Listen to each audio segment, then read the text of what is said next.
Buenas tardes, buena vesprada. Bienvenidos y bienvenidas a una nueva sesión del ciclo de tardes con Rafael Altamira. Esta es ya la cuarta sesión. Y para esta sesión hoy tenemos la suerte de contar con la presencia del doctor José Ferrandiz Lozano, quien va a impartir una conferencia que se va a titulada Rafael Altamira y la política. José Ferrandiz es un amigo de la familia Altamira ya desde hace muchos años, desde la época en que era nuestra madre Pilar Altamira la que llevaba el legado y con la que realizó multitud de colaboraciones. Y además es uno de los grandes expertos en España sobre pensamiento político español y sobre grandes figuras como Giralbert, Azorín o Rafael Altamira, del que va a hablar hoy.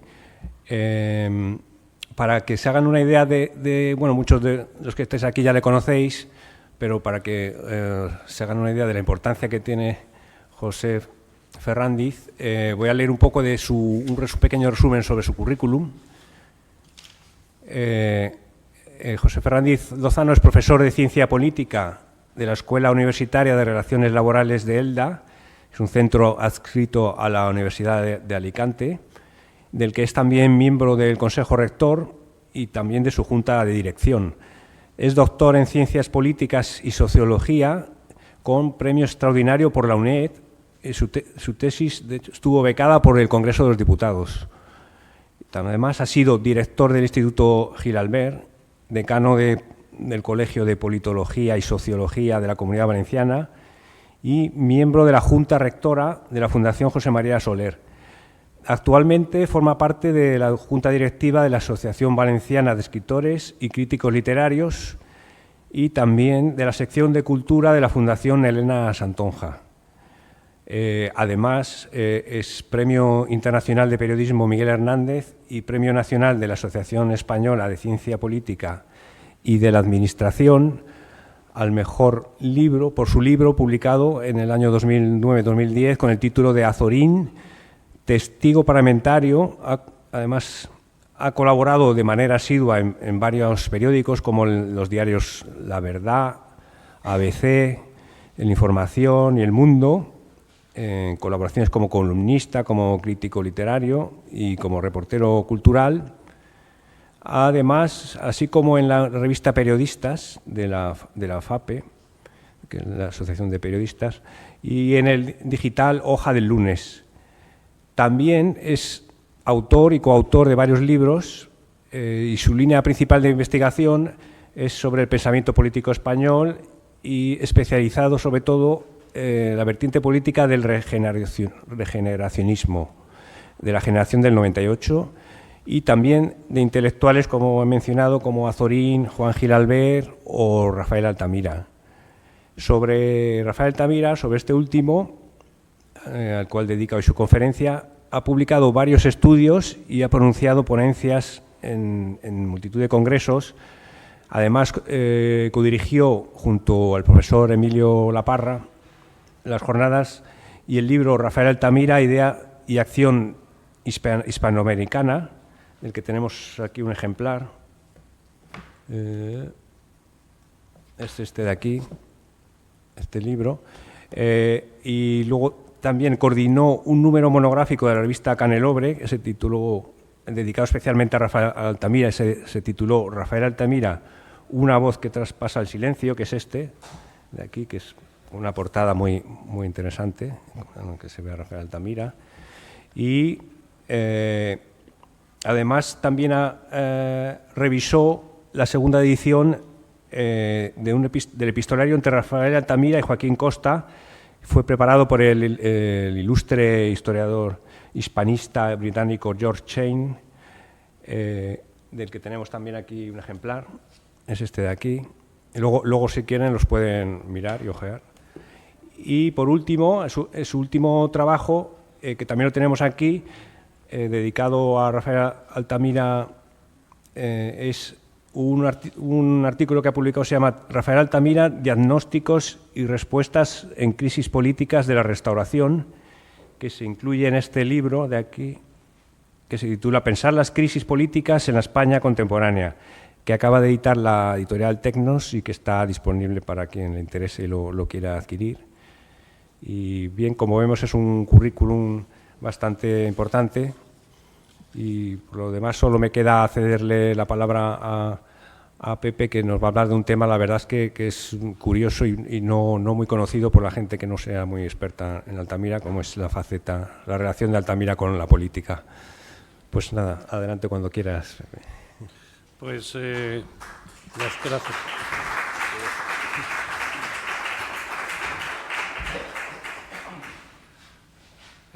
Gracias, Javier, y gracias también Javier Ramos Altamira, y gracias también a Ignacio Ramos Altamira, que está aquí, ambos bisnietos de Rafael Altamira, que son los coordinadores de este ciclo titulado Tardes con Rafael Altamira, por el cual pues, les quiero felicitar, porque realmente la de hoy es la cuarta conferencia de este ciclo que se está realizando este año.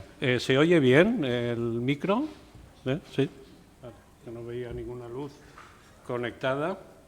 Efectivamente, he titulado la conferencia de hoy, Rafael Altamira y la política, porque todos conocemos el carácter multidisciplinar que tuvo Rafael Altamira, pero Rafael Altamira siempre pues, lo hemos considerado, se ha considerado siempre con la etiqueta de jurista, con la de historiador también, con la de pedagogo, incluso con la de creador literario, porque también escribió libros de creación literario, pero pocas veces nos referimos a él con su vinculación a la política y, sin embargo, fue grande e intensa, y yo hoy lo que quiero reivindicar precisamente es que a Rafael Altamira lo tenemos que considerar también un pensador político, ahora diré por qué,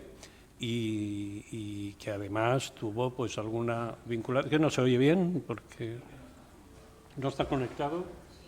Sí. Y así, más cerca, mejor, vale. Perfecto. Perfecto. Pues les decía, aunque creo que se ha oído perfectamente, que hoy quería un poco hacer ese recorrido de por qué lo tenemos que considerar también un pensador político y una persona vinculada a la política, aunque algunos de los cargos políticos de los que hablaremos también que ejerció pues bueno, fueron efímeros y realmente no le dieron la notoriedad que le dieron otras actividades. Pero miren, yo para empezar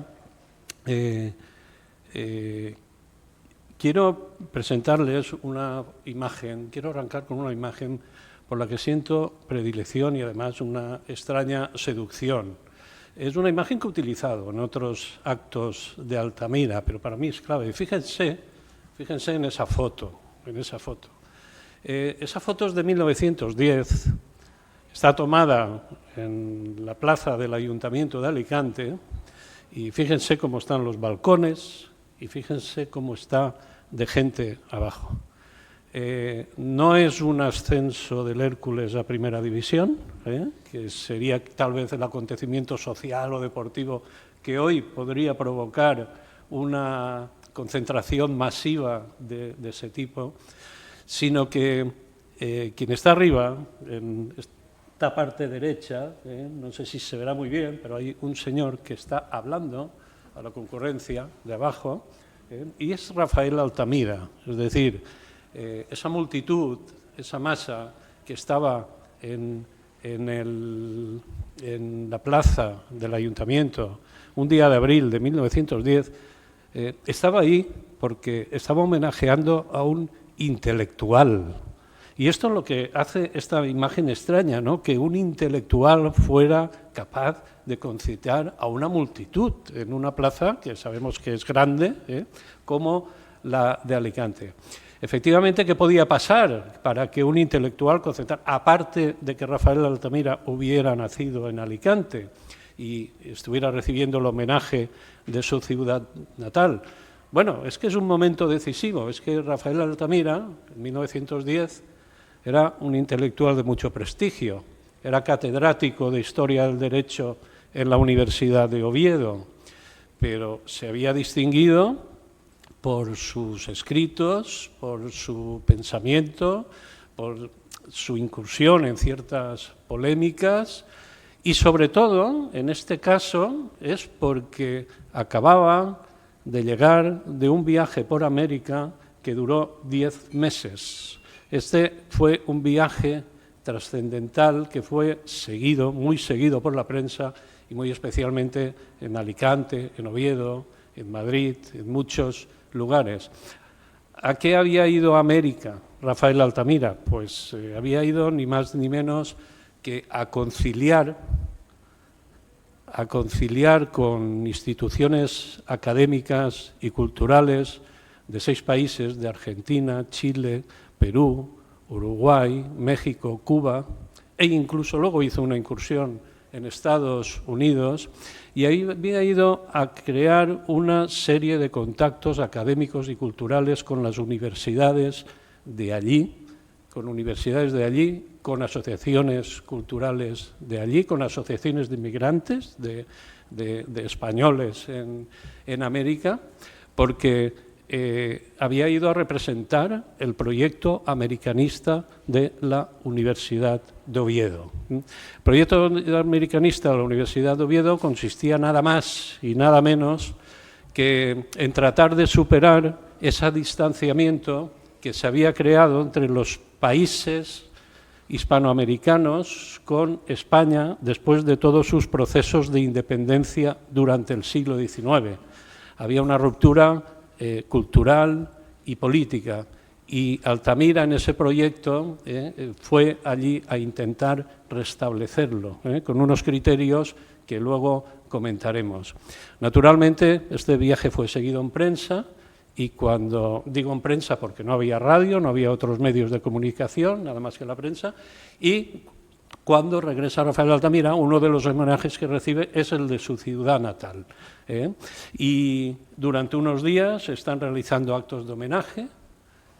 Durante esos días también a la calle Princesa se le cambia su nombre y se inaugura la placa de la calle Rafael Altamira, la actual calle Rafael Altamira, siempre en olor de multitud, y además el ayuntamiento le concede el título de hijo predilecto, pero aparte de esos reconocimientos oficiales, distintos colectivos, distintas asociaciones le homenajean, le declaran presidente de honor, le declaran muchas cosas.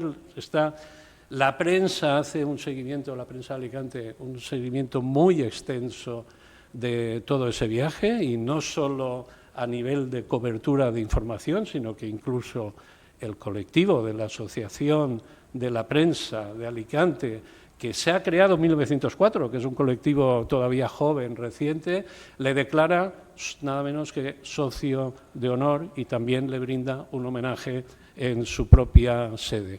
Incluso se aprovecha la situación y se aprovecha el viaje para trasladar los restos de su padre desde el cementerio de Alicante al cementerio de Campello. Y esta es otra actividad que se realiza también con toda multitud. Ese es el recibimiento que se hace sobre Rafael Altamira y el homenaje, precisamente por todo ese prestigio. Pero aparte de ese carácter multidisciplinar, que ya era un conocido historiador, conocido jurista, y además ya tenía un prestigio como pedagogo, porque había estado vinculado y estaba vinculado al movimiento krausista y a todas las tendencias pedagógicas que habían planteado los krausistas, con Giner de los Ríos y con otros. Aparte de eso, la reivindicación de hoy es que también tuvo una vida política y que la política fue importante, y lo que yo defiendo es que hizo política. porque la política no se hace solo desde los cargos públicos, ¿eh? Esa es la distorsión que a veces tenemos, ¿no? Parece, desde luego, que se hace desde los cargos públicos, pero la política también se hace desde la influencia, se hace también desde el mundo intelectual.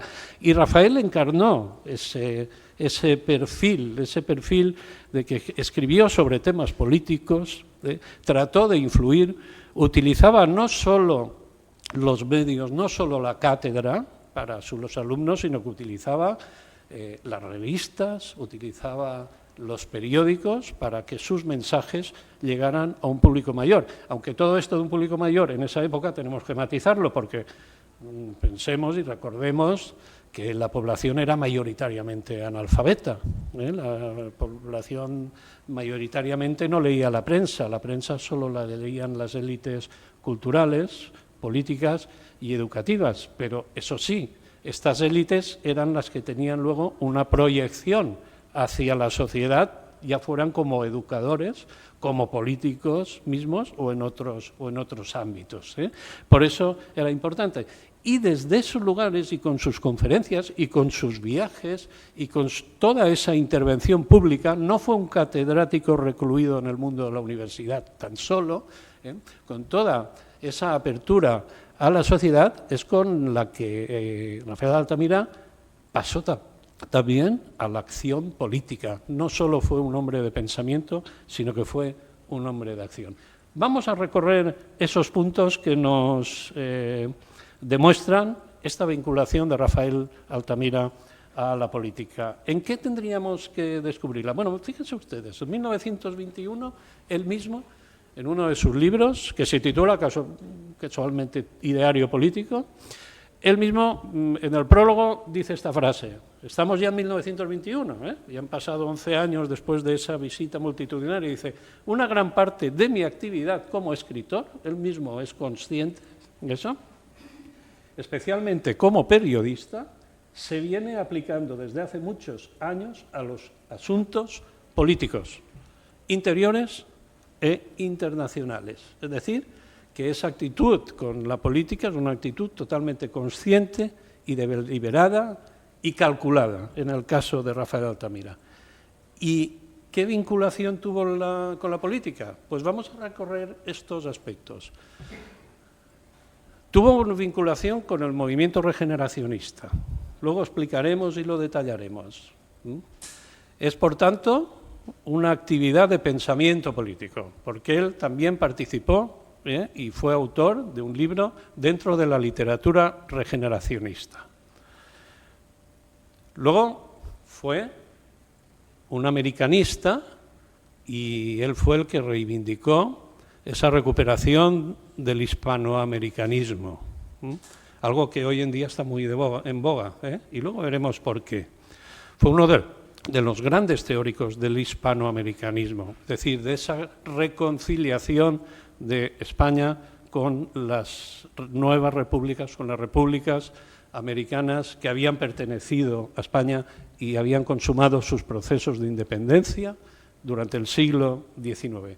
Solo con estos dos aspectos ya tenemos un perfil de un intelectual, de un pensador político, porque en el regeneracionismo y en el americanismo o hispanoamericanismo, pero bueno, en aquella época esta tendencia se le llamaba tendencia americanista, en esto, solo con estos dos aspectos, ya tenemos al pensador político.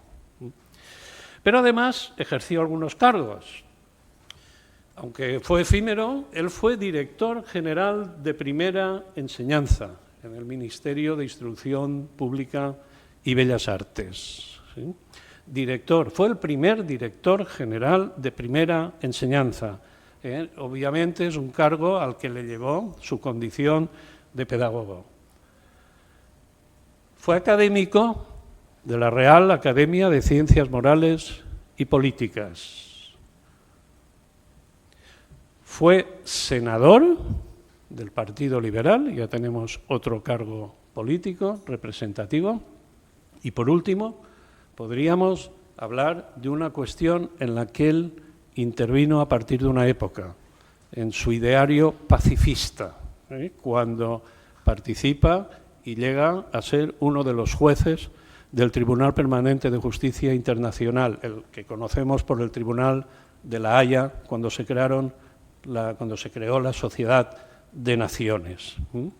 Estos son los recorridos que hace. Voy a detenerme un poco en cada uno de ellos para que entendamos. Pero antes quiero decir que hay un momento clave en su vida, cuando es estudiante de Derecho en la Universidad de Valencia, que es cuando se encuentra con este señor de aquí, de este lado. Tenemos ahí al Rafael Altamira joven, y en Valencia se encuentra con un profesor, con Eduardo Soler, que es este señor de aquí, que es profesor de Derecho Político. Este profesor, que había nacido en la Vila, pero desde su infancia vivió en Relleu, antes de irse a estudiar a Valencia, es decir, era también de la tierra. Este profesor tuvo una gran influencia en sus alumnos. De hecho, Altamira escribió muy bien de la influencia que le marcó en la forma de ver los asuntos políticos. Era profesor de los derechos políticos. Tuvo otro alumno célebre unos años después, que también escribió muy bien de él, que fue José Martínez Ruiz, posterior a Zorín, cuando estudiaba Derecho en Valencia. Y Eduardo Soler era además un profesor clausista. Estaba ligado a todo movimiento del clausismo, de Giner de los Ríos, esa gran reforma educativa que se planteaba, que se apartaba de los métodos tradicionales de enseñanza. Eran profesores que llevaban a sus alumnos, incluso universitarios, al campo a explicar sus clases, que les ayudaban más a encontrar la sabiduría que a la ponencia o a la clase, o a recurrir a la clase magistral. Y este fue tan decisivo que Altamira llegó a escribir cosas como estas. Él mismo lo reconoció. Eduardo Soler fue una de las influencias que más hondo ha calado en mi espíritu y a la que debo beneficios intelectuales que siempre tengo presentes, porque de ellos ha derivado serie larguísima de consecuencias trascendentes para mi cultura. Estas son unas palabras que escribe muchos años después, ya en 1902, pero dice una cosa más, entre otras. Dice, y más tarde fue Soler quien me empujó a Madrid, quien me puso en contacto con Giner, Azcárate y con Salmerón. Es decir, Eduardo Soler es el que le conecta con toda esa generación krausista y con los nombres más significados del krausismo. Y Rafael Altamira, luego, en sus idearios pedagógicos, desde luego siempre rezumará ese krausismo. Pero entremos en el regeneracionismo. Ya tenemos la gran influencia en el mundo político, su profesor de Derecho Político.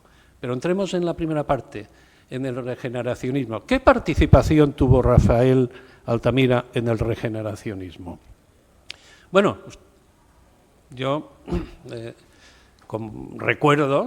pongo como recuerdo, tenemos que recordar que fue el regeneracionismo, es decir, es una corriente de autores críticos políticamente que surgen y que critican el régimen de la Restauración, porque entienden que es un régimen que, aunque constitucionalmente en la letra de la Constitución es liberal y democrático, en la práctica no lo es. En la práctica se falsea esa democracia y se falsea pues con los amaños electorales.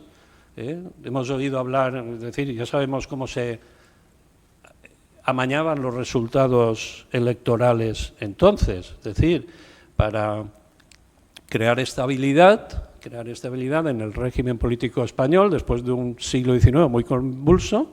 En 1876, cuando empieza el régimen de la Restauración, con Cánovas del Castillo como su gran diseñador, es decir, se toma el acuerdo de que los dos grandes partidos, el conservador y el liberal, se vayan turnando en el gobierno. Pero estos turnos se van forzando, se van generando crisis y se turna. Ahora nos toca gobernar a nosotros, ahora os toca gobernar a vosotros. Entonces, para conseguir ese turnismo se recurría, por ejemplo, al falseamiento electoral. Es decir, había distritos que eran intocables, siempre salía el mismo diputado, esos eran sagrados, tanto fueran liberales o conservadores. Habían distritos que se podían negociar y ahí es donde se decidían, es decir, que primero en el despacho del Ministerio de Gobernación se decidían los resultados antes de las elecciones. Y luego había una serie de distritos en los que no se podía hacer nada porque no estaban controlados. Pero más o menos se decía ahí y luego se transmitían las instrucciones a los caciques, a los gobernadores provinciales y todo para que luego procuraran que salieran esos resultados en cada lugar. Para eso se utilizaban pues cantidad de triquiñuelas electorales. La ley electoral señalaba el horario de las elecciones con arreglo, por ejemplo, a los relojes de la Iglesia y, bueno, pues quien tenía que ganar iban primero, votaban los del partido que tenía que ganar y luego adelantaban la hora del campanario, del reloj de la Iglesia y se habían acabado las elecciones, iban otros y ya no podían votar. Otros eran interceptados por el camino, otros había colegios electorales que se ponían a distancia de los pueblos, a lo mejor había que subir a un pajar, es decir, habían situaciones raras y luego se recurría al pucherazo, es decir, cuando no estaban a meter papeletas. Es decir, todo eso se falseaba y se generó un sistema, pues bueno, de corrupción política, de corrupción administrativa, porque los funcionarios entonces eran cesantes, no tenían plaza vitalicia, ese es un modelo que hasta el siglo XX no se implantó, por tanto, cuando un gobierno salía, cesaban todos los funcionarios, entraban en cesantía y luego el nuevo gobierno, el nuevo partido, nombraba a sus propios funcionarios y entonces no había ninguna... Pero el sistema sí que consiguió estabilidad, fue durando gracias a esas prácticas. Lo que surge con el regeneracionismo es, de ahí viene su nombre, es decir, hay que regenerarse, hay que regenerar la política, está falseada. Por tanto, los autores regeneracionistas, para que nos entendamos en lenguaje actual, eran unos antisistema, que empezaron a escribir libros. Normalmente el regeneracionismo se asocia mucho a la guerra de Cuba, a la pérdida de las colonias, del 98, de las últimas colonias. Sobre todo por lo que generó, por los dramas familiares. Era una guerra lejana, pero era muy próxima a todas las familias, porque al final tenían que ir los soldados, al final se recurrió a los reservistas eran ya soldados, eran ya personas más mayores, que estaban casados, que tenían hijos, eran dramas familiares, lo que había, y todo eso generó realmente una reacción. De hecho, en 1898, cuando hubo un artículo muy célebre que se titulaba Sin pulso, que, aunque no fue firmado, todos supieron que lo había redactado Francisco Silvela, que era el líder conservador en ese momento, ¿no? Y en el diario El Tiempo pues decía cosas como estas, se comparaba a España con el símil de la enfermedad, era todo así muy patológico. De hecho él decía: los doctores de la política y los facultativos de cabecera estudiarán sin duda el mal, discurrirán sobre sus orígenes, su clasificación y sus remedios, pero el más ajeno a la ciencia que preste alguna atención a asuntos públicos observa este singular estado de España. Donde quiera que se ponga el tacto, no se encuentra el pulso.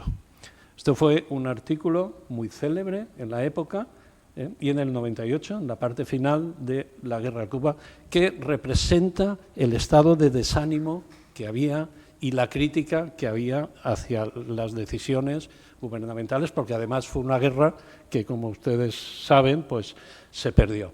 Y a partir de ahí surge todo. ¿A partir de ahí? Pues no, quiero insistir en que no fue a partir de ahí. El regeneracionismo se asocia mucho al 98, pero el regeneracionismo había nacido antes. El 98 lo que sí que hizo fue estimularlo más. De hecho, ya autores como Valentí Almirall, como Macías Picabea, antes del 98 ya escribieron sus libros regeneracionistas, incluso Ángel Ganivet con su Idearium español, y luego concurrió también personajes como Emilia Pardo Bazán. Pero sin duda los dos grandes figuras del regeneracionismo fueron estos dos, Unamuno y Joaquín Costa. Unamuno por esa obra de En torno al casticismo que se hace, y Joaquín Costa cuando denuncia que en una encuesta que realiza desde el Ateneo en 1901, que la culpa de todos los males de España la tiene una oligarquía que es la que controla todo. Por eso su memoria se titula Oligarquía y caciquismo, ¿no? Esta es la obra icónica del regeneracionismo, es la más célebre de todas, pero obras regeneracionistas hubo muchas. Miren, ahí queda muy patente que el regeneracionismo es anterior al 98. Porque ahí les he puesto una lista de obras, ahí no están todas las obras regeneracionistas, pero solo tenemos que mirar arriba. La primera obra regeneracionista es la de Valentina Miral, que se publica en Francia, que es España tal como es, pero ahí está Lucas Mallada, Unamuno, En torno al casticismo. No hay que quedarse con la fecha del libro, sino con la fecha de los artículos que publicó en la España moderna, que formaron luego el libro 7 años después, Idearium español, es decir, esto ya salió antes.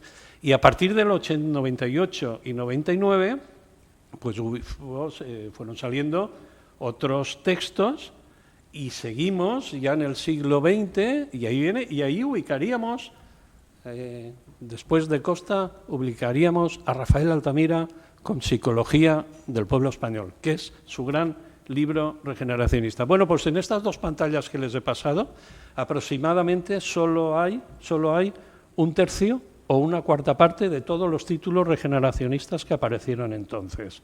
Hay quien dice que llegaron hasta la España invertebrada de Ortega y Gasset, que se publicó en 1921, pero que lo había redactado 7 años antes. Ahí es donde entra en juego Rafael Altamira. Y entra a partir del momento en que él obtiene la cátedra de Historia del Derecho en la Universidad de Oviedo, en 1897. Porque al año siguiente, una vez entra, al año siguiente se le invita a dar el curso de apertura del curso. Y en ese discurso de apertura, él ya opta por unos planteamientos regeneracionistas, con la necesidad de que España tiene que regenerar toda su política, pero además tiene que regenerar su educación, porque esa es la clave para que después se regenere la política, a partir del 98. Pero luego va sacando algunos artículos y al final concluye en que, bueno, cuando está en Oviedo, él coincide con un grupo muy prestigioso de profesores, como pueden ser, estaba Clarín, pero bueno, como puede ser Sela o Builla o Canellas, que está ahí, pero realmente lo que le lleva a entrar ya con palabras mayores en el mundo del regeneracionismo es cuando aparece su libro Psicología del pueblo español. Y en Psicología del pueblo español aporta una novedad. Así como algunos regeneracionistas habían invocado la necesidad de una dictadura tutelar para arreglar los problemas de España, incluso Rafael Altamira cayó en esa tentación también en un artículo previo. Cuando llega Psicología al pueblo español, Rafael Altamira propone otra cosa. No es tan pesimista como los anteriores regeneracionistas, es más optimista, pero su optimismo lo deposita en el pueblo. Dice que la regeneración tiene que venir del pueblo español, porque existe una psicología de los pueblos.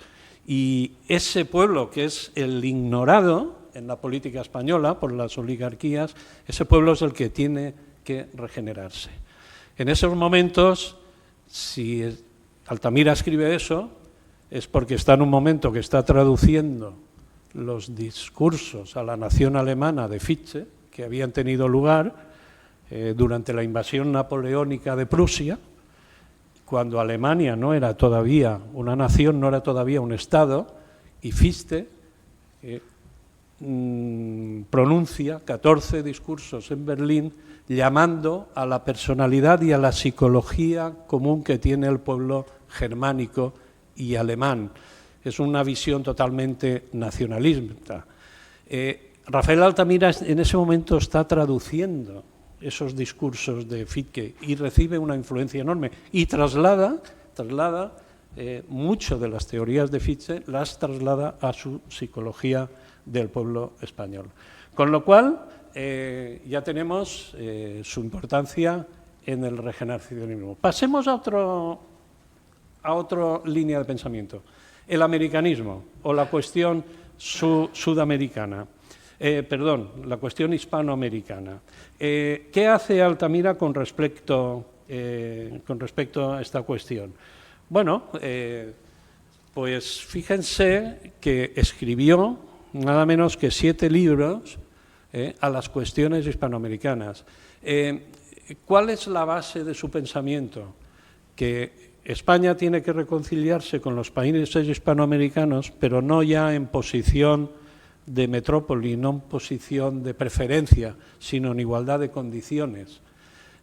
Y achaca todo ese desencuentro que existe después de los procesos de independencia, pues a la leyenda negra que algunos países que también tratan de influir en América han tejido contra España. Rafael Altamira combate la leyenda negra y reclama, que dice que tiene que constatarse todo a base de los documentos, a base del archivo de Indias, y trata de oponer otra visión de la presencia española en el continente, porque lo que reclama es que se resuelva y se le dé importancia a su labor civilizadora. Reconoce los excesos, pero mientras los que han tejido la leyenda negra solo hablan de los excesos, de los expolios, de las violaciones y todo, Rafael Altamira reivindica que España, en las colonias americanas, actuó de una manera, tuvo excesos, pero también tuvo una labor civilizadora. A lo que más importancia le da es a la creación de instituciones propias para América, para que se gobiernen, con los virreinatos, con todo, y sobre todo al ejercicio de España del derecho indiano.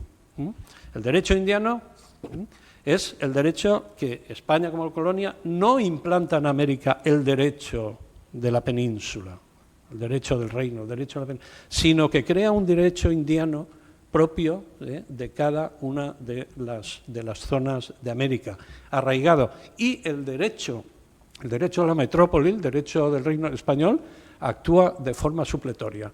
Es uno de los puntos más interesantes que tiene. Entonces, a partir de ahí, entiende que la acción él la tiene que crear desde desde la cátedra, desde las relaciones internacionales, y lo que hace es que pronuncia conferencias, redacta artículos y redacta libros. A veces reúne esas conferencias, reúne esos artículos y todo, hasta el punto de que redactó 7 libros que él consideraba en los que estaba el pensamiento americanista, todo ese pensamiento.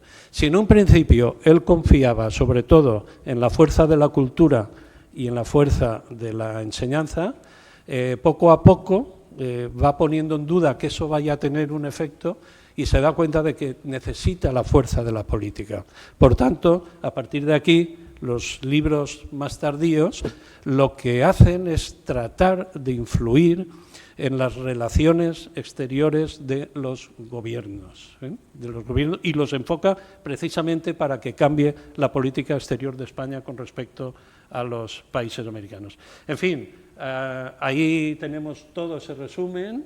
El hecho de que destaque la importancia del idioma como un legado común que tienen todos esos países con los que hay que reconciliarse, y sobre todo esa relación que él establece, que hay que establecer de igual a igual. Ya no es España, no tiene que sentirse en ningún momento ninguna nación superior. Crea vínculos académicos y culturales y busca aminorar la influencia de otros países en el continente. Francia, Inglaterra, Italia, estaban teniendo mucha influencia en los países hispanoamericanos, no solo los iberoamericanos, pero además él presta atención a Estados Unidos.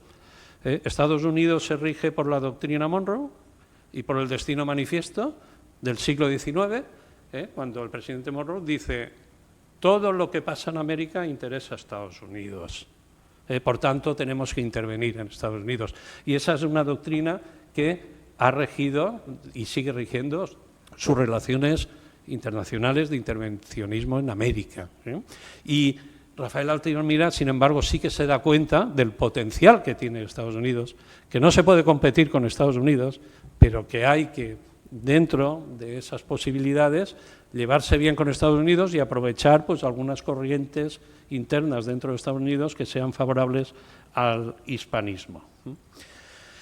Y ahí, en todo este proyecto americanista, ahí es donde tiene lugar ese viaje del que hemos partido al principio, ese viaje que hace América durante 10 meses. Altamira pronuncia más de 300 conferencias en todos esos países. Se reúne, como he dicho, con organizaciones, con políticos. Él no va de representante político, va de representante de la Universidad de Oviedo, un representante académico. Pero hace una gran labor para establecer y reanudar las relaciones a través del mundo universitario y a través del mundo cultural. Así que en ese viaje, ahí está el vapor Avon, en el que se fue desde Galicia, y ese es el viaje que pasó por todos estos países que lo recuerdo: Argentina, Chile, Perú, Uruguay, Cuba, no sé si me olvido alguno, y México y Estados Unidos. Estados Unidos también. Ahí tenemos algunas imágenes, ahí lo tenemos en Cuba, ahí en México, como es lógico, con su sombrero mexicano. Aquí también está en México, y esta fotografía tiene la importancia porque la persona que está a su izquierda es Justo Sierra, y Justo Sierra era el ministro de Instrucción Pública en México. Murió unos pocos años después. Es decir, que a Rafael Altamira lo recibían incluso las autoridades, y de hecho ahí está en la residencia privada, en la residencia personal de Justo Sierra. Y todo esto le granjea también la simpatía cuando vuelve de este señor, del rey Alfonso XIII. El rey Alfonso XIII se interesa por los resultados de viaje, le convoca, le llama, se interesa por ese proyecto americanista, y a partir de ahí empieza una relación sin ser monárquico Rafael Altamira, pero empieza una buena relación entre los dos. De hecho, muy pocos después le concede como caballero, ese mismo año que vuelve de América, le declara como caballero con el gran cruz de la Orden de Alfonso XII, la Orden de Alfonso XII, entre otros reconocimientos. Y esto les va a generar una cierta confianza, una tal que bueno, les va a llegar hasta compartir en actos. Esta es una foto de un acto muy posterior. Esta foto ya es de 1923, de la inauguración en Cartagena del monumento a los héroes, se llamaban los héroes de Cavite y de Santiago, ¿no?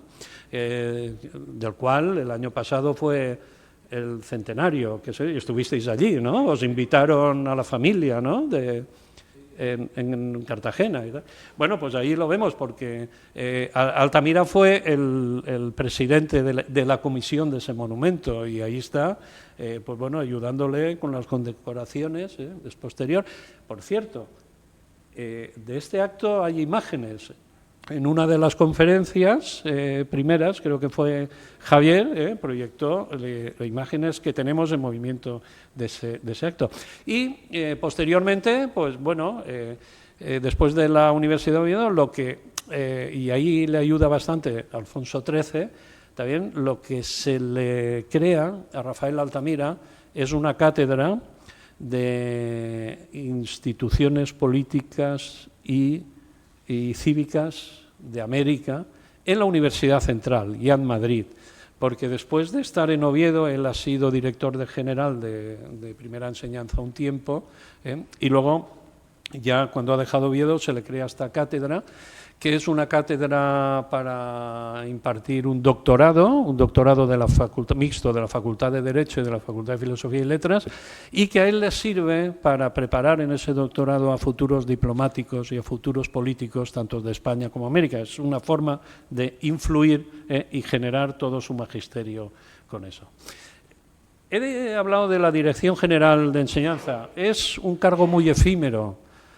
Cuando se crea la Dirección General, a él se llama, por su prestigio que tiene en la pedagogía, se le llama, ejerce en el Ministerio de Instrucción Pública y Bellas Artes, que había creado el conde de Romanones unos años antes, a principios del siglo. Y el conde de Romanones, pues bueno, cuando fue ministro, fue el primer ministro de Instrucción Pública, bueno, fue el que se ocupó de que los maestros dejaran de cobrar de los ayuntamientos, porque antes cobraban de los ayuntamientos y de ahí viene esa célebre frase de pasar más hambre que un maestro de escuela, porque dependían de los ayuntamientos y algunos ayuntamientos no tenían prácticamente recursos. Romanones, cuando se creó el ministerio, es el que cambió a que dependieran de los presupuestos del Estado. Ahí llega Rafael Altamira, quien tenemos aquí con Giner de los Ríos, paseando, y llega, pues bueno, un personaje, un intelectual de corte krausista que intenta reformar la enseñanza en España, y para él se encuentra que existen estos problemas, es decir, que los maestros siguen cobrando poco, y por tanto hay que aumentarles su nivel de vida para que así concurran gente también más valiosa que quiera ser maestro, con mayores competencias. Encuentra que las escuelas están en malas condiciones, de hecho son momentos en que hay como 70 u 80 alumnos por aula, y faltan escuelas, pero además están en malas condiciones. Y además el material, otro de los problemas es que el material que tienen, que disponen, es obsoleto y también hay que renovarlo. Por tanto, lo que encuentra, además, que hay unos conceptos en la enseñanza desfasados y hace su crítica krausista, y este es lo que él quiere cambiar. Pero no lo consiguió. No lo consiguió porque se le mezcló la política. Ahí tenemos una muestra de la inauguración de la Escuela Jardín, dentro de esos conceptos krausistas de aquí de Alicante, en el Paseíto Ramiro, eso en el actual Paseíto Ramiro. Ese fue un concepto, pues prácticamente fue el último acto, uno de los últimos que como director general de enseñanza vino a su inauguración, porque él defendía también esos espacios al aire libre para la enseñanza.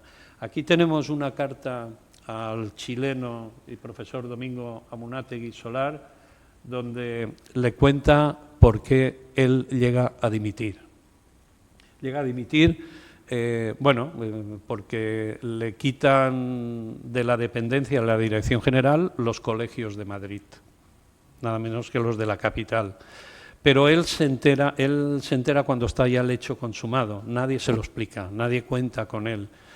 Él se enfada, teme que esto sea el primer paso para desposeer a la Dirección General de las competencias en colegios de otras grandes ciudades, y aquí le cuenta que la antipatía con que los políticos, que no son más que políticos, miran a los técnicos, porque él siempre defendió una aportación técnica en el cargo. Él siempre insistió en que él no fue como político a este cargo, sino que fue como técnico en la pedagogía. ¿Y cómo miran a los técnicos? Dice, cuya influencia recelan y contra los cuales buscan, cuando pueden, ejercer actos de autoridad. Es decir, eso es lo que le cuenta al profesor Amunátegui Solar de la Universidad de Chile. Y cuando cae, pues bueno,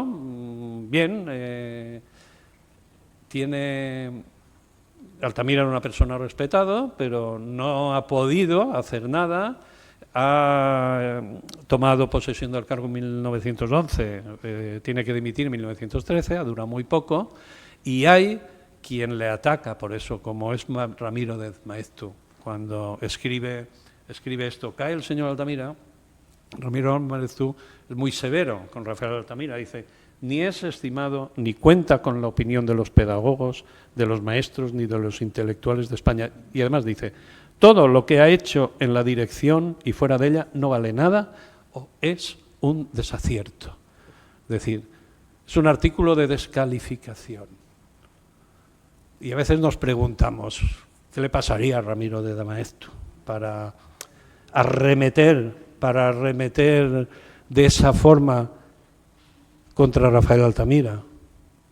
Pues yo les invito a leer esta carta del director general de Primera Enseñanza, que es una copia de la carta, que le escribió a José Ortega y Gasset, en la que Altamira, siendo director general de Primera Enseñanza, le dice: mi distinguido amigo, acuso, recibo a su atenta de 17 el corriente y siento tener que manifestarle que, según me informa el jefe de negociado de Normales, señor Aguilera, no le corresponde en el concurso a su recomendada, la señorita María de Maeztu, por quien también me intereso, como usted sabe, la plaza de profesora de Victoria. Es decir, que también había intelectuales, pues como Ortega y Gasset, como todo, que aunque públicamente defendían actitudes de ética, pues luego en la trastienda también participaban en esta ceremonia de las recomendaciones, ¿no?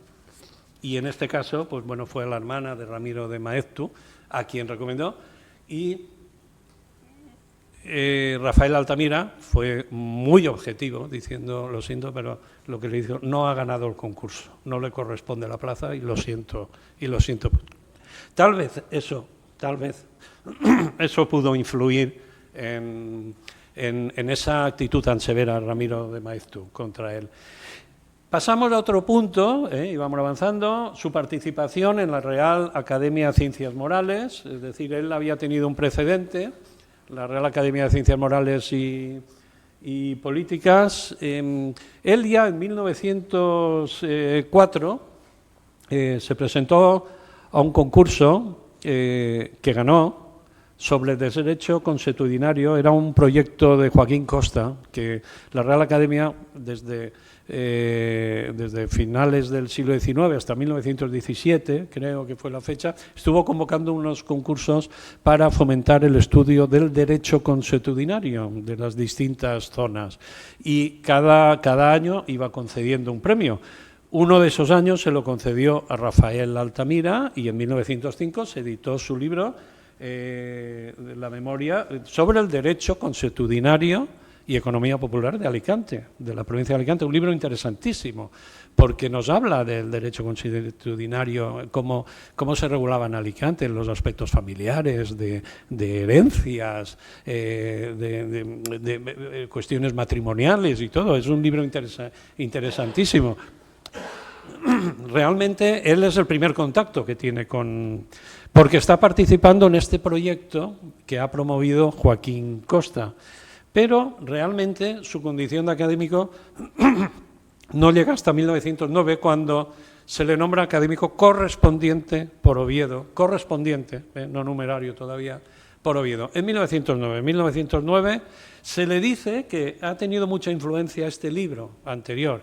En realidad también es una cuestión interesada de la Real Academia, y es que hay escritos donde se ve que cuando él tiene que ir a América, la Real Academia quiere estar presente y le pide: oye, pues ya que va usted, represéntenos a la Real Academia también allí, ¿no? Y al final se le hace académico correspondiente.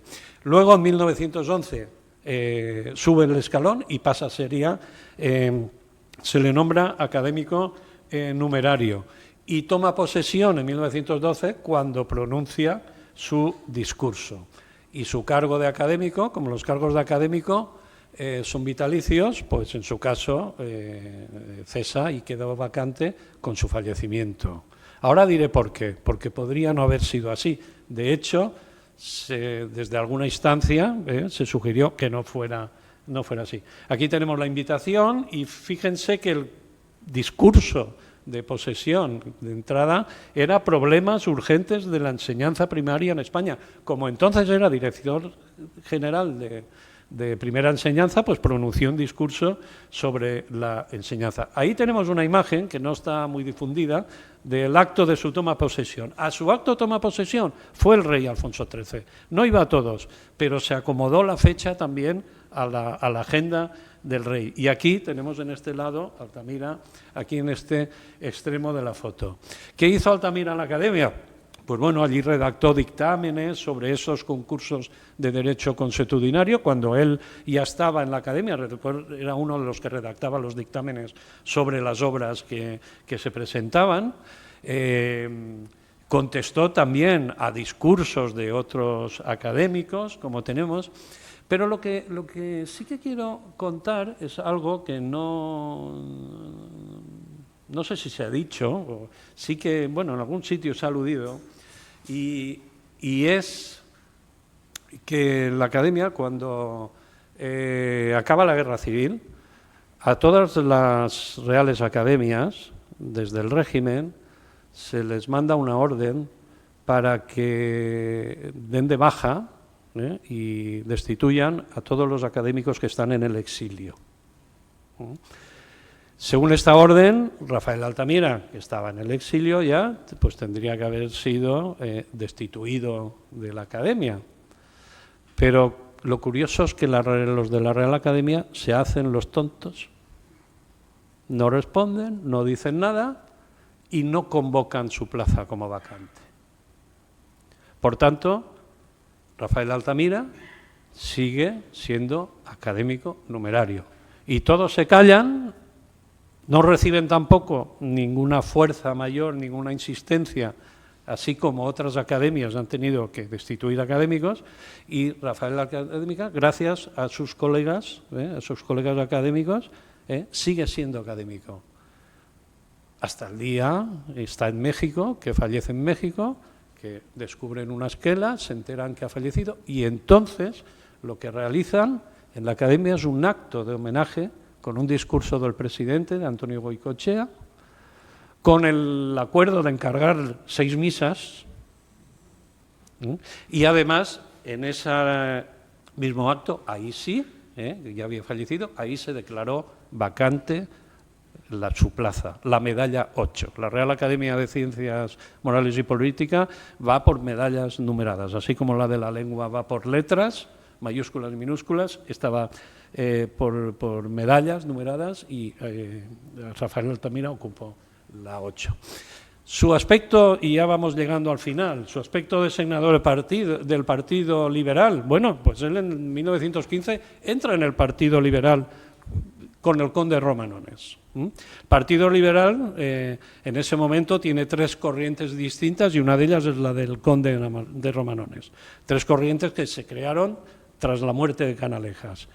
Pero en 1916 ya la Universidad de Valencia, entonces en el Senado las universidades tenían opción a elegir un senador.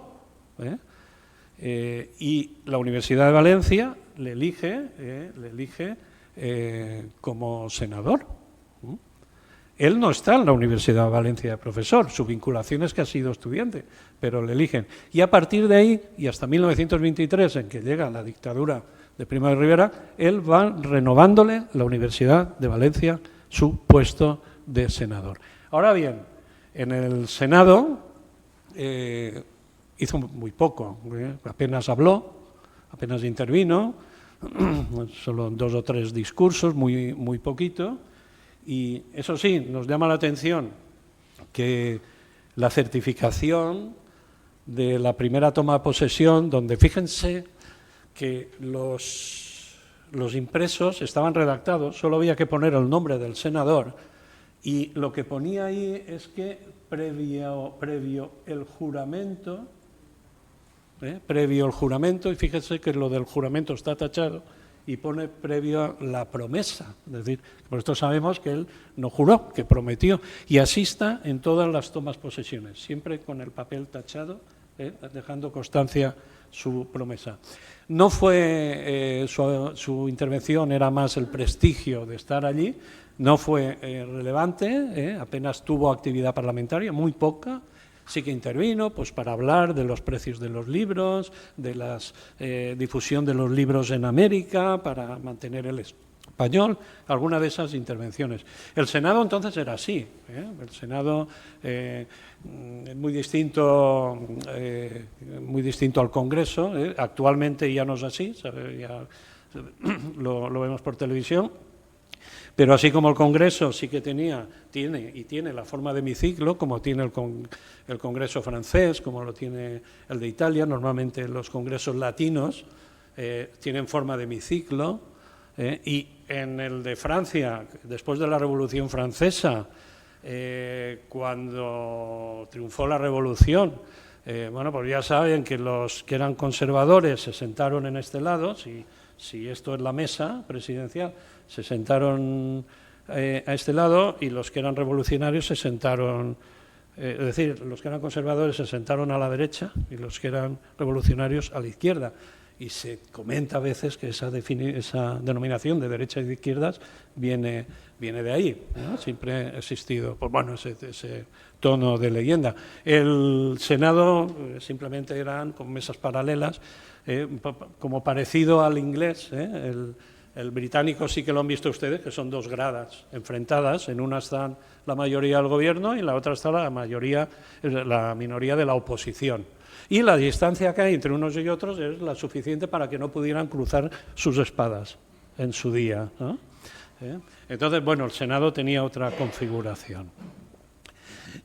Como digo, no fue muy relevante y nos queda solo, pues bueno, recurrir ya a este aspecto del pacifismo en el que también Altamira destacó, porque Altamira fue un gran pacifista, sobre todo a partir, cuando mayormente expresó sus ideales pacifistas, fueron a partir de la Gran Guerra, que nosotros llamamos Primera Guerra Mundial. Es curioso que para hablarles de pacifismo, del pacifismo de Altamira, yo les ponga aquí una imagen de guerra, ¿no? Porque esta es una imagen en la que está ahí medio, está también el duque de Alba, está Manuel Azaña, ahí con bigote y todo, y esta es la expedición de intelectuales aliadófilos que fue de visita a Francia, en este caso están, creo que en Verdún, ¿no? Allí protegidos, creo que están delante de la catedral, totalmente protegida, pero bueno, cuando llega la Primera Guerra Mundial, Altamira lo que defiende es la neutralidad española, aunque él es aliadófilo, él está a favor de los países que defienden la democracia. Lo que ocurre que es muy realista y de lo que habla es que España no se puede meter, no está en condiciones de meterse en la guerra, ¿no? Porque además tiene todos sus efectivos dedicados a África, ¿no? Y no está con tal. Y lo que tiene que hacer España es aprovechar que los beligerantes que son más potentes económicamente que España o han sido, que como están metidos en la guerra, lo que tiene que aprovechar es su economía y sobre todo lo que él propone es que aprovechen la economía con los países hispanoamericanos, ¿no? Porque primero Estados Unidos está llevando allí un poco el cotarro antes de entrar en la guerra, ¿no? Y lo que dicen, aprovechemos, ¿no? Aprovechemos para hacer comercio y tal, ahora que otros países están metidos en guerra y tenemos menos competencias, lo que viene a llevar. Bueno, como saben, realmente su mayor expresión de todo el pacifismo, todas esas ideas pacifistas que él va escribiendo en artículo, pero realmente donde llega a poder tener cierto poder de ejecución es por la vía jurídica, ¿no? Cuando él, primero, porque le atrae mucho la Junta Holandesa contra la Guerra, que se crea en 1914, y luego que van a contribuir con otras instituciones a fomentar la sociedad de naciones. Entonces, resulta que la situación le pone en el sitio, en el lugar adecuado y en el tiempo adecuado, y en esa comisión de juristas que la Sociedad de Naciones crea para que a su vez estudie la forma de implantar un tribunal de justicia internacional, del cual él pasa a ser uno de sus primeros jueces. Ahí tenemos el primer tribunal permanente de justicia internacional que tiene su sede en La Haya, en los Países Bajos. Y ahí, con sus dictámenes, es donde aplica las cuestiones de derecho internacional y siempre con unas intencionalidades pacíficas. Y nada más. Lo último es decir que, ya lo hemos dicho, el último acontecimiento político que le influye, que le marca, es la guerra civil. Y en la guerra civil, pues bueno, a él le pilla en Riaza, en la casa de Riaza, cuando estalla la guerra civil, pero afortunadamente, como es del Tribunal de la Haya, puede utilizar su condición de funcionario internacional para solicitar al gobierno de Burgos, al gobierno ya de los nacionales, porque Riaza en Segovia está en la zona nacional, para solicitar el visado para que le dejen salir de España. Y él lo que hace es volver en un principio a La Haya, pero como luego viene la Segunda Guerra Mundial y también cuando los alemanes están llegando, pues también el Tribunal de La Haya llega un momento en el que se tiene que cerrar. Los jueces se quedan casi todos residiendo muy cerca porque esperan que eso pase y volverlo a establecer, y él se instala en Bayona, en Francia, porque desde allí está viendo España. Y luego ya finalmente ya se va a América, pasa impartiendo un curso en Estados Unidos, en Nueva York, en la Universidad de Columbia, y de allí ya en 1944 es cuando llega a México. Esta es una imagen de su llegada a México, donde pasa los últimos años de su vida. Fíjense que el exilio de México no es muy largo, porque llega en 1944 y él fallece en 1951. En realidad es de 7 años, ¿no? Pero hay un escrito curioso que él hace en 1937, apunta allí a mano y dice: cosas que he perdido al salir de España, ¿no? Dice, pérdidas económicas, y las va constatando, pues voy a perder mi casa, voy a perder esto, voy a perder... Pérdidas intelectuales, pues pierdo mi biblioteca, pierdo mis cartas, pierdo todo eso.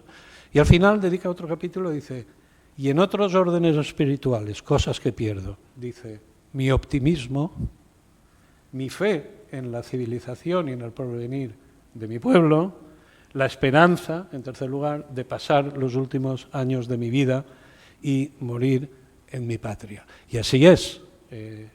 En México no todo fue pesimista, tuvo también la satisfacción de que desde allí se creó una comisión para presentar por segunda vez la candidatura para el Premio Nobel de la Paz, a la que se fueron adhiriendo muchas entidades internacionales, pero esto fue en el mismo 1951 y como él falleció en junio y el premio Nobel se da por estas fechas y el premio Nobel no lo puede recibir ninguna persona muerta a título póstumo, tiene que estar viva, eso ya le quitó con su fallecimiento ya perdió todas las opciones, cuando hay quien dice que podría haber tenido muchas posibilidades de que hubiera sido premio Nobel de la Paz. Y allí en México pues ha estado en el Panteón Español, allí está actualmente, pero hace un tiempo a la familia les enviaron esta foto de alguien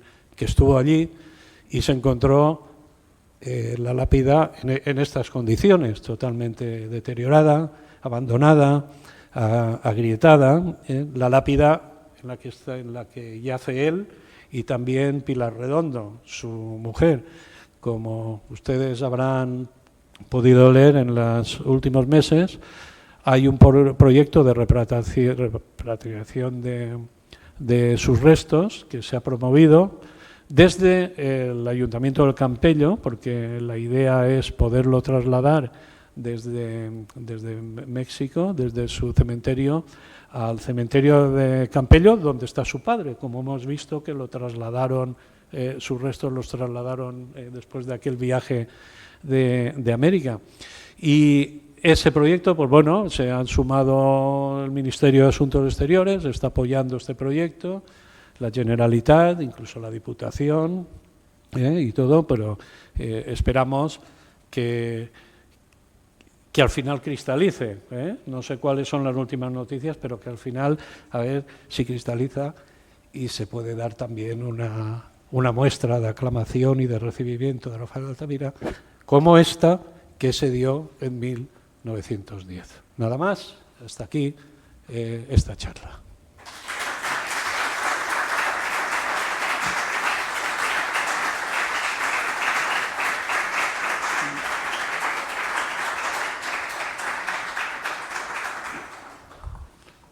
Pues si alguien tiene alguna pregunta, quiere hacer alguna observación. ¿O alguna consulta o comentario? ¿Sí? Hay que hacerlo con el micrófono. No, mi pregunta es si hay archivos, como el propio Rafael Altamira dice que entre las pérdidas están pues pérdidas materiales, correspondencia, etcétera. ¿Qué queda para los investigadores? El archivo actual de Rafael Altamira está troceado, ¿no? Hay tres partes importantes. Una parte está en la Universidad de Oviedo, que lógicamente se refiere a toda su presencia allí, porque él tuvo la vinculación de Asturias, aparte de su cátedra, la Universidad de Oviedo, es que en San Esteban de Pravía también se compró una casa y veraneaba y siguió manteniendo su vinculación. Luego hay otra parte que procede de su casa de Campello, es decir, no todo se perdió. Lo que tenía en Campello se lo dejó en legado, por testamento, al actual Instituto Jorge Juan, el Instituto de Enseñanza, porque él, Jorge Juan es el heredero del Instituto de Enseñanza Secundaria, del clásico, donde él estudió, donde estudió él, donde estudió Carlos Arniches, Joaquín Dicenta y todo. Bueno, pues curiosamente le dejó en legado la documentación que estaba y allí no todo se llegó a perder. Y la otra parte era un archivo que estaba más en poder de la familia en su día. En su momento, en su día, se cedió a la Diputación de Alicante, que constituyó una Fundación Rafael Altamira, pero como lo que pasa a veces con las instituciones políticas, que cuando hay cambios de gobierno, pues bueno, hay otros que no hacen el mismo caso de las cosas que han hecho los anteriores, ¿no? Entonces, al final se quedó muy paralizada la actividad de la Fundación, se quedaron ahí todos los documentos prácticamente inaccesibles y la familia, sus nietas, entonces lo que tomaron la decisión, es algo que lo pueden precisar más Javier y Nacho, ¿no? Pero tomaron la decisión de retirar todo ese archivo de la Diputación de Alicante y lo trasladaron a la residencia de estudiantes de Madrid. Aparte de eso, hay objetos familiares y todo que están en poder de familiares, incluso cuadros, obras de arte y todo. Es decir, que no todo se perdió. Él ya no lo volvió a ver, ya no tuvo contacto con todas esas cosas, pero afortunadamente se salvaron. Bueno, sí, solo decir sí que una pequeña parte del legado, no sé si ya lo han visitado o no, está aquí en un pequeño despacho, un museo que hemos creado con algunos objetos suyos, cuadros que tenía la familia, sí, y está aquí. Y bueno, normalmente está cerrado, pero hacemos visitas de vez en cuando, solo hay que estar atento. En noviembre seguramente haremos una visita guiada. Sí, sí. No sé si... Por ahí, Pepe. Había un libro que era Psicología, ¿cómo era? El que yo he mencionado, Psicología del Pueblo Español. Vale, no he dicho que tuvo dos ediciones, salió en 1902 Y luego él volvió sobre ese libro y lo amplió y salió una segunda edición, que es la que hemos visto ahí en portada, en 1917. Por tanto, podemos considerar que la edición definitiva es la de 1917. Y no es posible, o sea... Bueno, ahora es posible leer todas las obras de Altamira, porque la Biblioteca Virtual Miguel de Cervantes creó un portal antes de la pandemia, quizá, o poco después de la pandemia, un portal propio de Rafael Altamira, y entonces se han digitalizado todas sus obras, y luego se han digitalizado también muchos estudios sobre Rafael Altamira, pero sus obras, sus primeras ediciones, están digitalizadas. Es la forma. Ha habido reediciones de libros en los últimos años, y en concreto, Psicología del Pueblo Español, la última vez que se editó, fue en 1998, cuando el centenario de la generación del 98, que, bueno, Biblioteca Nueva publicó una colección de libros relacionados con el 98 y con el regeneracionismo. Y ahí esta es la última vez que me consta a mí que se haya editado, pero de todas maneras están accesibles esa obra.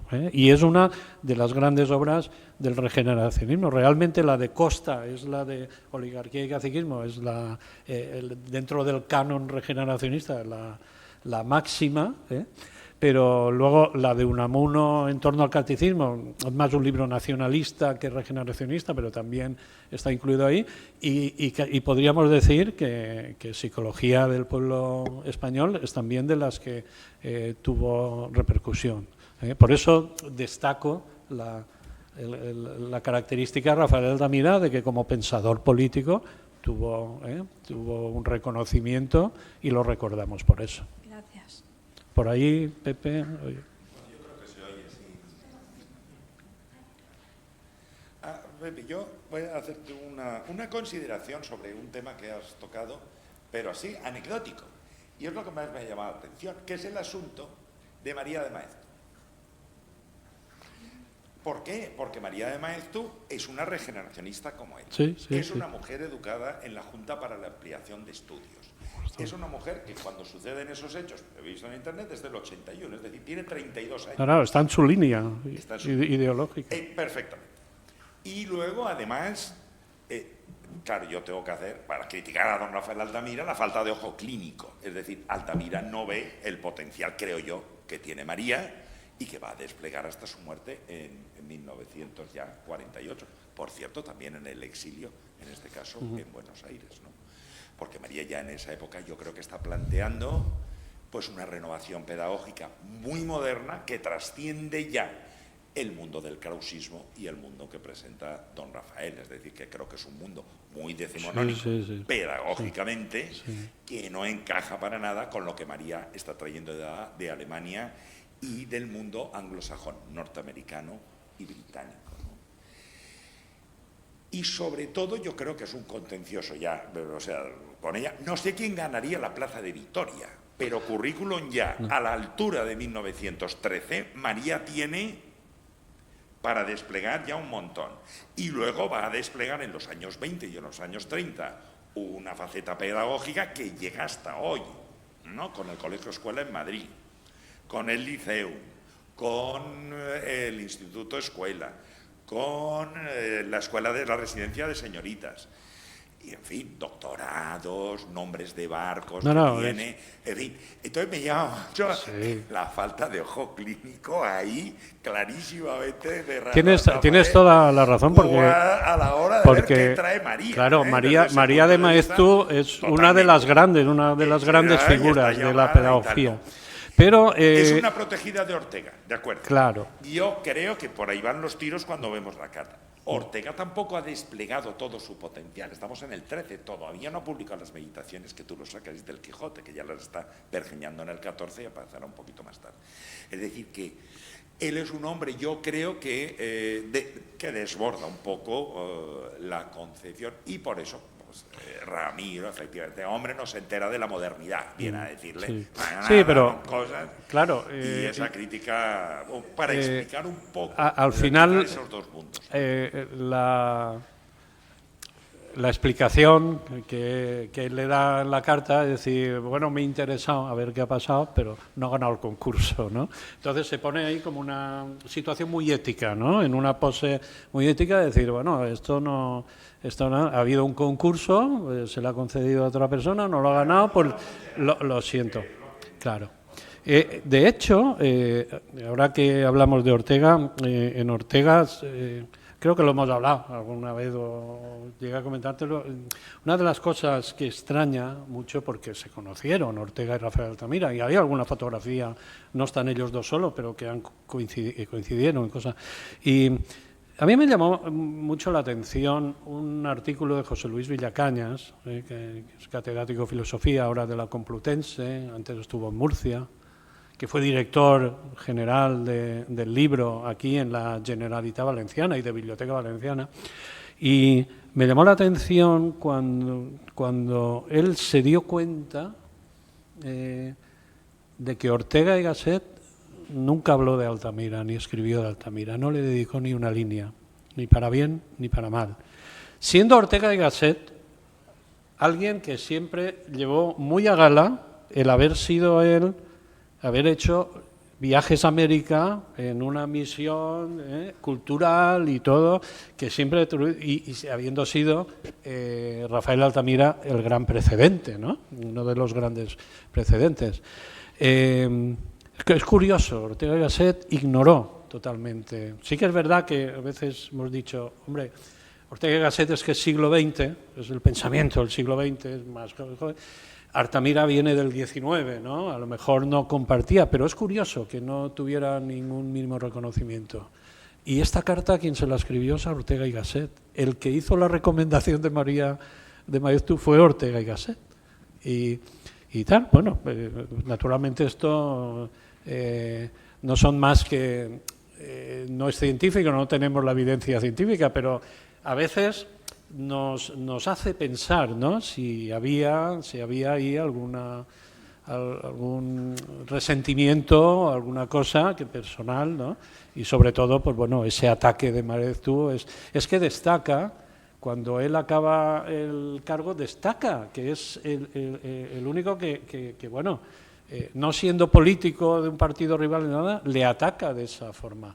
Y cuando Ramiro Maeztu escribe este artículo, salen muchos intelectuales en defensa de Altamira, salvando su prestigio. Bueno, pues ahí nos queda eso, ¿no? A partir de ahí no tenemos las evidencias científicas, pero... Sí. De todas formas, yo quería decir que yo creo que sí que tenía realmente conciencia de quién era María de Maeztu y del potencial que tenía, claro, porque la conocía sobradamente, porque iban un poco en la misma línea renovadora de la pedagogía, ¿no?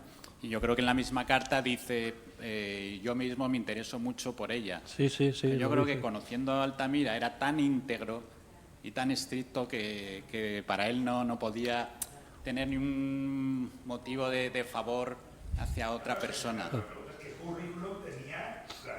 Sí. Sí, ¿no?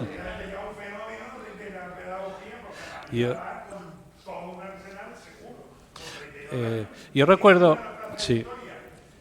Hubo... Eso es lo que ya no sabemos. Ese fenómeno y esa práctica de la recomendación estaba muy extendida. No sé.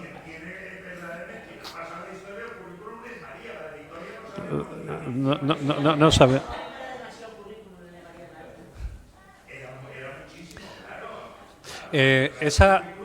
Esa práctica de la recomendación era muy habitual en la época y venía de atrás, y claro, eso formaba parte un poquito de la España corrupta también, el que por recomendación se ganaban las plazas personas en detrimento de otras personas, ¿no? Yo recuerdo, estando en Graus, en la casa de Joaquín Costa, en el archivo de Joaquín Costa, cuando estaba en Graus, porque ahora ya es del Estado, ¿no? Allí en plenos Pirineos y tal, Hay una... Joaquín Costa se hizo imprimir. Joaquín Costa era una persona que no ejercía, claro, no ejercía cargos políticos, era notario, pero también en momentos que tuvo gran prestigio, la gente le pedía recomendaciones. Por favor, recomiéndome a este familiar, recomiéndome. Bueno, pues se hizo imprimir un escrito en el que solo faltaba poner el nombre de eso. Y entonces, cuando le pedían una recomendación, lo que mandaba es ese escrito en el cual ponía esta persona ha recurrido a eso de las recomendaciones, por lo tanto no lo recomiendo. Venía a decir, no lo decía exactamente con esas palabras, y lo tenía impreso. O sea, le llegaban tantas que solo ponía. Es muy, muy curioso. Bueno, no sé si hay alguna pregunta más. Sí, una pregunta por ahí. Sí. Después de la intervención, Pepe, no sé si la mía va a causar risa o qué. Vamos a ver, después de este viaje americanista que emprende Rafael Altamira, por parte del rey Alfonso XIII sí que hubo la reacción de crear esa cátedra americanista en la Universidad Central de Madrid en ese momento. Pero mi pregunta es, ¿hubo esa reacción en Hispanoamérica, en los países hispanoamericanos que visitó Rafael Altamira, de también crear institutos, si hay noticias de institutos o algún tipo de órgano, organismo o algo? Sí, a ver, hay muchas asociaciones y organismos y centros culturales que se mostraron a favor de eso, pero ojo, esto era un motivo de debate. Cuando fue a Cuba, Fernando Ortiz, un intelectual de allí, bueno, a Rafael Altamira, mientras estuvo allí, sacaba artículos diciendo que estaba representando el viejo imperialismo. Quiero decir que esto tenía, en América no era visto con esta españolidad, ¿no?, que se veía desde aquí. También había oposición, pero sí que es verdad que se crearon relaciones a niveles universitarios y todo, y que hubo, y en América habían defensores también de ese legado,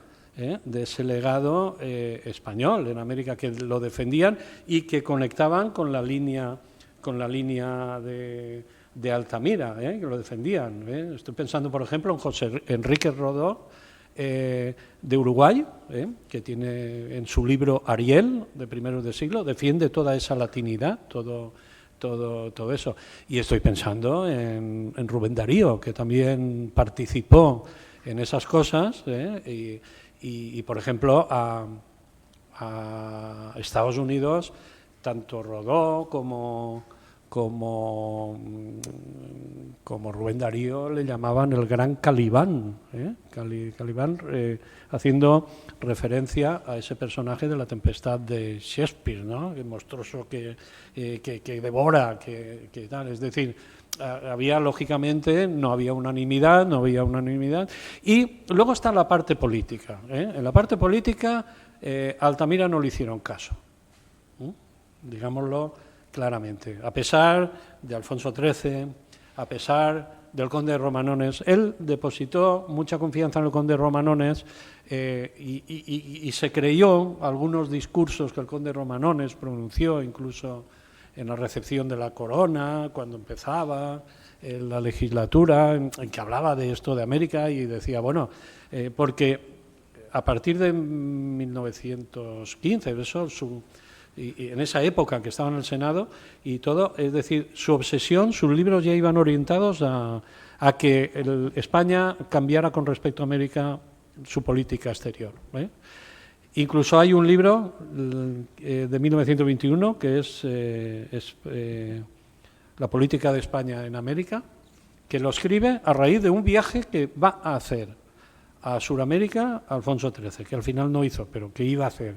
Y entonces saca un libro y todos son un planteamiento de toda la política que tiene que hacer España allí. Pero al final no le hicieron caso, y los gobiernos que estaban, que en ese momento había una crisis profunda también del sistema, porque los partidos del turno, pues a partir de que el Partido Conservador, cuando muere Silvela, y cuando, sobre todo la semana trágica, cuando Maura ya pierde todo el control del Partido Conservador y se divide en 3 facciones, y a partir de que casi 2 años después asesinan a Canaleja y el Partido Liberal también se divide en 3 facciones, los partidos del turno acaban perdiendo el control.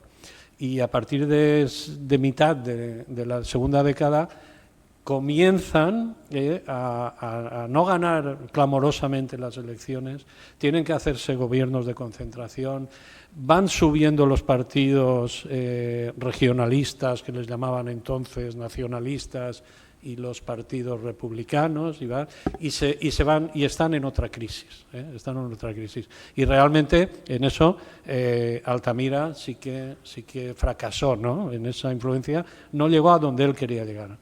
Que llegara, pero sí influyó en el mundo intelectual y luego, eso sí, a nivel de diplomacia, pues bueno, quienes habían un poquito pasado por su magisterio, pues intentaban ayudar en esa línea, pero no fue totalmente efectivo.